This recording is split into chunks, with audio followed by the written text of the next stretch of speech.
Électricité électronique, votre spécialiste des énergies renouvelables et de la mobilité verte. Je suis ici parmi vous pour vous parler de notre entreprise. Et je vais commencer, comme on fait à chaque fois pour les biomerciales, par vous parler un petit peu de moi. Donc je suis lyonnais, j'ai passé mes 18 premières années à Lyon, j'ai fait un bac STL, donc sciences et techniques des laboratoires, pour ceux qui ne parlent pas. Très intéressant parce que ça lie les études générales, mais déjà de la technique. Alors plutôt orienté sur le monde du vivant, donc j'ai fait beaucoup de bactériologie et d'autres choses, de la biologie, etc. Pour ensuite me diriger vers des classes préparatoires aux grandes écoles, puisque j'aimais particulièrement le monde du vivant et j'avais réfléchi pendant un temps à être peut-être un peu vétérinaire ou des choses comme ça parmi les autres métiers un peu rigolos que je voulais faire. Donc je suis parti à Toulouse pendant quelques années. À la suite de ça, je me suis rendu compte que finalement le monde de agro ou le monde de véto n'était pas vraiment ma tasse de thé. Donc je suis plutôt parti sur les sciences cognitives, donc la compréhension du cerveau, voir comment est-ce que l'être humain appréhende l'environnement qui l'entoure. Donc je suis parti à Bordeaux pour faire ça, puis après je suis parti aux Pays-Bas, où j'ai eu la chance de pas mal pratiquer l'anglais et de rencontrer aussi des gens du monde entier. Ce qui m'a permis de bien ouvrir les chakras, parce que j'avoue rétrospectivement que j'étais très franco-français, très nombriste en disant on est les Français, on est les meilleurs du monde.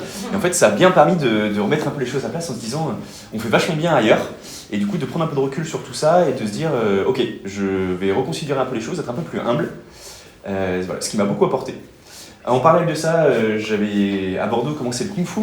Donc voilà, c'était un très bon complément pareil pour travailler sur l'ouverture d'esprit, sur le calme, sur rester humble, etc. Ce que j'ai pas mal développé ensuite en revenant sur Lyon, lorsque au départ on a créé JLP Électricité en 2014. J'ai eu la chance d'être accompagné dans ma vie perso par une charmante demoiselle qui s'appelle Lucie, pour certains vous l'avez déjà rencontrée, et d'une petite tortillette qui a 4 ans, donc Jade, notre chère petite fille. Voilà pour la partie perso. Je vais donc embrayer maintenant sur la partie JLP Électricité Électronique. Donc c'est une entreprise qu'on a créée avec mon père en novembre 2014, donc ça fait plus de 10 ans maintenant. Et quand on a créé l'entreprise, la volonté qu'on avait, c'était de pouvoir proposer à nos clients quelque chose d'innovant, de différent du métier traditionnel d'électricien, et comme ça de pouvoir un peu se démarquer. Donc l'électricité générale est bien évidemment notre ADN, le socle fondamental de notre entreprise. J'en parle pas quand on est au sein du BNI, puisque c'est plutôt général avec Fred que vous faites ce genre de choses-là. Je parle surtout, moi, de la partie énergie renouvelable et mobilité verte. Pourquoi ? Parce que, contrairement à ce que beaucoup d'électriciens font classiquement, c'est des métiers qui sont beaucoup plus à la pointe de la technologie et qui permettent surtout d'être dans la vision de ce qu'on voulait proposer. Donc je vais parler d'innovation et surtout de prendre une casquette différente, de se dire qu'on est plutôt sur de l'énergie, la gestion de l'énergie dans le bâtiment. Aujourd'hui, notre grosse expertise, c'est ça, c'est de se dire on est capable d'arriver dans un bâti existant ou sur la conception et pouvoir proposer des choix assez différents de ce qui se fait classiquement pour être vraiment sur de la performance énergétique. Ça passe par différentes choses, ça se passe par de la production d'électricité, c'est pour ça que je parle régulièrement de panneaux solaires photovoltaïques. Aujourd'hui, quand vous arrivez dans un bâtiment, une des premières choses que vous faites, c'est que vous appuyez sur un interrupteur pour allumer la lumière. Vous allez mettre du chauffage en ce moment. Vous allez brancher votre véhicule électrique. Bref, vous avez de la consommation d'électricité. Et l'électricité, vous l'avez vu il y a quelques années avec la guerre en Ukraine, tout ce qu'on entend aujourd'hui, c'est quelque chose qui est très fluctuant au niveau du coût. Et l'idée des panneaux solaires photovoltaïques, c'est de pouvoir s'extraire de ça en se disant je vais récupérer mon autonomie face à cette fluctuation d'énergie et du coup pouvoir être maître du prix de mon énergie pendant les 25-30 prochaines années. Donc voilà, on apporte vraiment cette capacité-là de pouvoir gérer sa propre énergie. Ça vous permet de réduire vos factures d'électricité. Ça peut aller de... Nickel. Voilà. C'est bon, un peu l'expertise, donc artisan électricien, etc. C'est bon. Et en année, voilà, ça c'est la répartition. Bon, c'est pas très... Les ENR qui prennent beaucoup plus de plus en plus de place dans notre activité. Et je suis surtout voilà, à cette partie-là. Donc, reprendre votre indépendance énergétique. Donc ça va surtout vous permettre aussi de réduire vos factures d'électricité. Donc je vous ai marqué voilà, de 50%, voire 90%, et même plus avec certains systèmes. Mais voilà, je préfère prendre un peu de réserve. Ensuite, hop, Je vous parle aussi régulièrement de pompe à chaleur, RO ou RR. Donc quelle est la différence? On s'en parle souvent avec Olivier, puisque l'idée c'est de pouvoir collaborer ensemble sur cette partie-là, puisqu'il y a 50% d'électricité et de mise en place des éléments et 50% de plomberie sur la pompe à chaleur RO. L'idée c'est de vous fournir un chauffage de qualité, peu énergivore, parce qu'on va aller chercher les calories dans l'air extérieur et les emmener dans notre système de chauffage. Donc pourquoi c'est peu énergivore? Parce que le fait d'aller chercher ces calories à l'extérieur et d'utiliser le principe de la thermodynamique, vous en faites tous en fait de la thermodynamique. Quand vous gonflez votre vélo par exemple, vous sentez quand vous utilisez la pompe que vous allez compresser l'air et du coup ça va créer de la chaleur. Voilà, c'est exactement ce système-là. On a tous des pompes à chaleur aussi chez nous depuis des dizaines d'années maintenant avec un frigo. Le principe du frigo, c'est pas que ça refroidit, c'est que vous enlevez en fait les calories qui sont à l'intérieur de la caisson du frigo pour les mettre à l'extérieur. C'est pour ça que quand vous passez la main derrière votre frigo, c'est chaud. Voilà, donc ça, le principe de la pompe à chaleur RO, c'est ça, c'est prendre les calories, mettre dans l'eau et avoir un système de chauffage central. Le principe de la pompe à chaleur RR, c'est de transmettre les calories depuis l'extérieur dans de l'air intérieur. Et ça, on le retrouve via un gainable comme vous avez ici qui permet de chauffer la pièce, via des unités qui ont diverses formes dans un plafond, mural ou plutôt en position basse.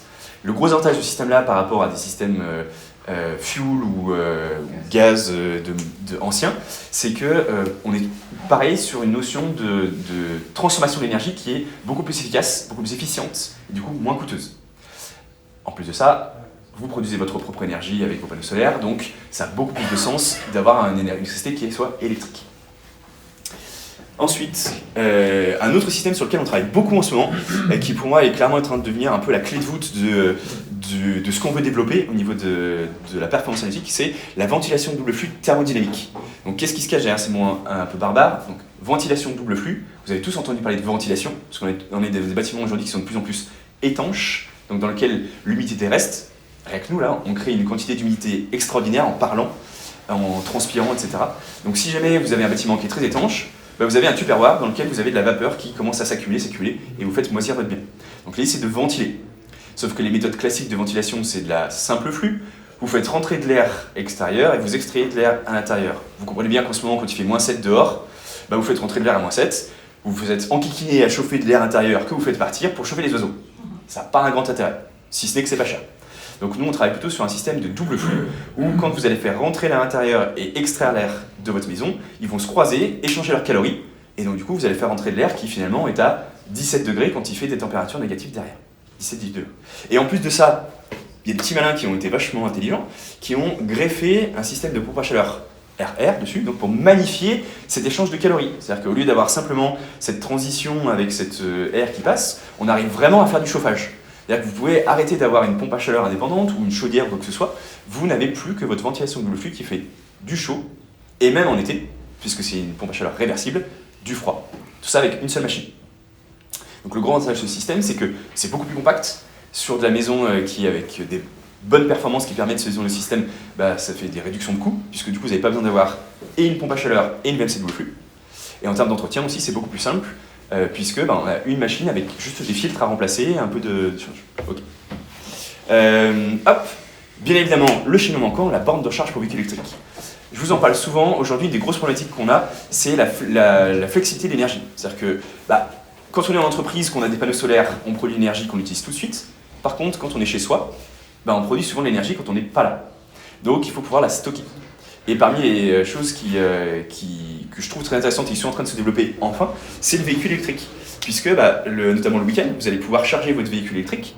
Et avec les véhicules électriques bidirectionnels qui apparaissent et les bornes de recharge, vous allez pouvoir utiliser une partie de l'énergie que vous avez stockée dans votre véhicule électrique pour la rajouter dans votre maison. Et du coup, assurer le reste le soir, quand vous rentrez, une partie de votre consommation. Ça, un petit exemple du coup pour illustrer tout ça. Je vous ai présenté ici la maison dont je vous ai un peu parlé, donc on a fait dans les Monts d'Or l'année dernière. Donc maison ossature bois avec des très très grosses performances énergétiques. Un chauffage avec une climatisation avec uniquement la VMC double flux. Donc là, vous avez la consommation annuelle. Donc, on va tout ce qui est mégawatts, nous on parle plutôt en kilowattheure en général. Donc 4600 kWh. Je ne sais pas si vous vous rendez compte, c'est une maison de 200 mètres carrés. Pour un appartement, ou on va passer de maison de 100 mètres carrés en général avec un chauffage chaudière, on est autour de 3600 kWh d'électricité plus le gaz. Donc, en général, on est plutôt sur 6-7 000 de gaz. Là, lui, il est sur 4600 kWh d'énergie, point barre. Donc c'est rien. Ensuite, vous avez le graphique avec en bleu sa production et en bas, en orange, sa consommation. Vous voyez qu'avec simplement une petite installation, puisqu'il a juste 6 kg de panneaux, donc une douzaine de panneaux, il est largement... Il a produit 7400 kWh sur l'année. Il en a consommé donc 4600, donc il en a rejeté pas mal. Donc deux choses qui sont intéressantes de ce graphique. La première, c'est que même avec justement 12 panneaux, il a réussi à avoir largement plus d'énergie que ce dont il a besoin. Donc on est sur un bâtiment qui a énergie positive. Par contre, comme il n'a pas de système de stockage, finalement il en exporte beaucoup et il en importe quand même. Il a consommé sur le réseau 2800 kWh, alors qu'il n'avait pas besoin d'avoir tout ça. T'as pas de batterie virtuelle? Non, okay. Justement, on y vient après. Alors voilà, donc juste je vais vous montrer ça. C'est que finalement, alors qu'il est un bâtiment à énergie positive, il est indépendant qu'à 37% d'énergie du réseau. Et voilà. Donc, ensuite, voilà. Ça, donc là, j'ai pris même le modèle au-dessus. On n'est pas sur, une maison, on est carrément sur un bâtiment industriel. C'est un client qu'on a en commun avec Julien. Lis-toi. Et donc, voilà, il a une installation un peu plus importante, puisqu'il est à 17 kg. Mais vous voyez, sur toute l'année, en fait, c'est bizarre, c'est pas la bonne... Ok, non, pardon. C'est pas la bonne slide, bon peu importe. Donc, vous voyez, avec le stockage, on arrive à avoir à lisser finalement la consommation sur l'année et avoir une indépendance énergétique. Finalement, il n'y a que sur cette partie-là où il y a de la consommation du réseau. Donc, d'où l'importance du stockage. Donc, soit avec la batterie virtuelle, soit avec un stockage physique. Mais en tout cas, une des choses importantes quand vous réfléchissez photovoltaïque, pensez stockage. Donc, via votre véhicule électrique, via un système de batterie virtuelle ou via un système de batterie physique. Voilà.